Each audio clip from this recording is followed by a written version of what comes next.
আসসালামু আলাইকুম। আজকে আমরা আমাদের ওয়েবসাইটে ডোমেইন হোস্টিং পারচেজ করার পর আমাদের এই ড্যাশবোর্ডটি সম্পর্কে আমরা আলোচনা করব।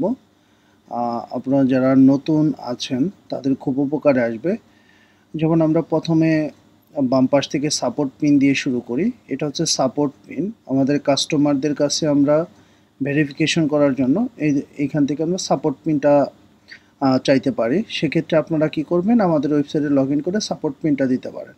এখন অনেক সময় কিছু বেসিক কোশ্চেন থাকে যে কিভাবে একটা ডোমেইনের নেম সার্ভার পরিবর্তন করব। তখন ডোমেইনে ক্লিক করতে হবে এবং ডোমেইনের এখান থেকে ক্লিক করে ম্যানেজ নেম সার্ভারে যেতে হবে। তারপর আপনার কাঙ্ক্ষিত যে নেম সার্ভারটি প্রয়োজন সেই নেম সার্ভারটি এখানে বসিয়ে তারপর হচ্ছে জাস্ট সেভ চেঞ্জে ক্লিক করতে হবে। এবং অনেক সময় দেখা যায় আপনাদের সার্ভিস নিয়ে কিছু সমস্যা থাকে, কিছু কনফিউশন থাকে। যেমন এইখানে সার্ভিসটা পেমেন্ট করার সাথে সাথে এই এসএসএল সার্টিফিকেটটা আপনার থাকে না। তো অনেক সময় আপনারা কোশ্চেন করেন কিভাবে এটা সেট আপ করবেন।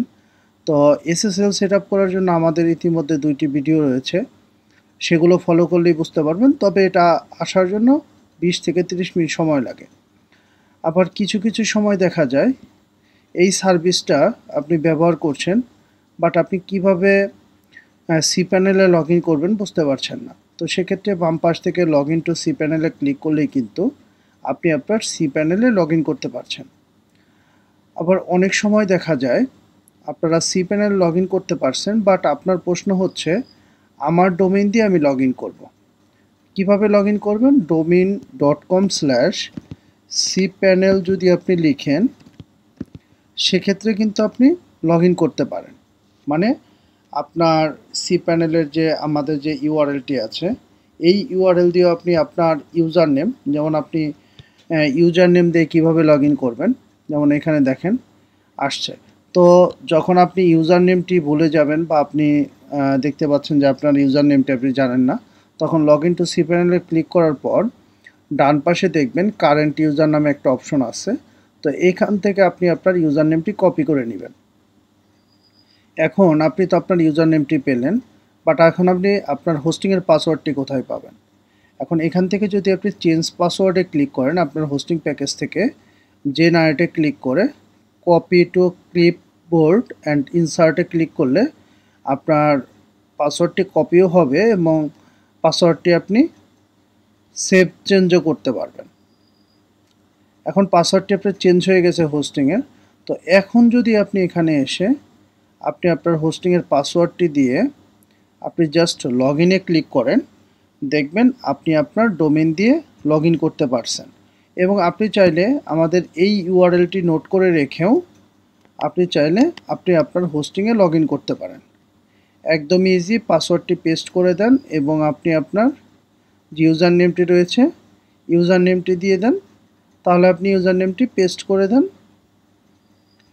দেন লগ ইনে ক্লিক করেন। দেখেন আপনার লগ ইন হয়ে গেছে। মানে আপনি টোটাল 3টি উপায়ে আপনার হোস্টিং আপনি লগ ইন করতে পারছেন।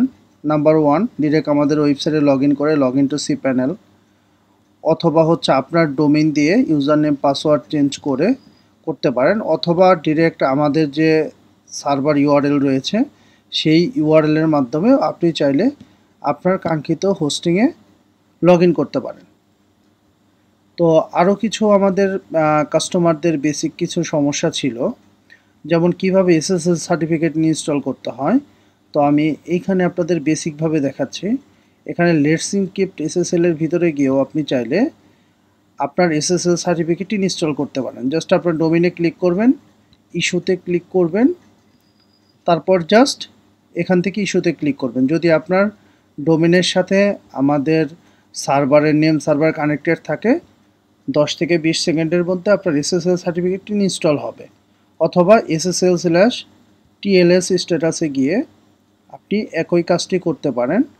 এখান থেকে ভিউ সার্টিফিকেটে ক্লিক করতে হবে, তারপর একটু নিচের দিকে এসে আপনার এখান থেকে আপনার ডোমেইনটা নির্বাচন করতে হবে যে কোন ডোমেইনে করতে চান। যেমন ধরেন এই ডোমেইনে করবেন।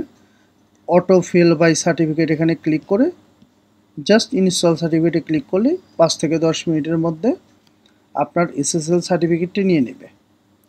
অনেক ক্ষেত্রে অনেকেই বলেন যে কিভাবে ওয়ার্ডপ্রেসটা ইনস্টল করতে হয়। তো এখান থেকে আপনার হোস্টিং এসে নিচের দিকে আসলে ওয়ার্ডপ্রেস পাবেন। ওয়ার্ডপ্রেসে গিয়ে জাস্ট ইনস্টলে ক্লিক করবেন। অনেক ক্ষেত্রে দেখা যায় অনেকেই ভুল কাজ করেন, যেমন এখানে যে WP নামে একটা ফোল্ডার রয়েছে, এই ফোল্ডারটার ভিতরে এটা রিমুভ না করে আপনারা ইনস্টল করেন। দেখেন এখন মেন ডোমেন ইনস্টল হবে। এইভাবে জাস্ট ক্লিক করে এখান থেকে ইউজার নেম পাসওয়ার্ড দিয়ে আপনার site name, site title, email এগুলো সাবমিট করে জাস্ট নিচের দিকে এসে ইনস্টলে ক্লিক করলেই আপনার এটা কিন্তু 100% ইনস্টলেশন হয়ে যাবে।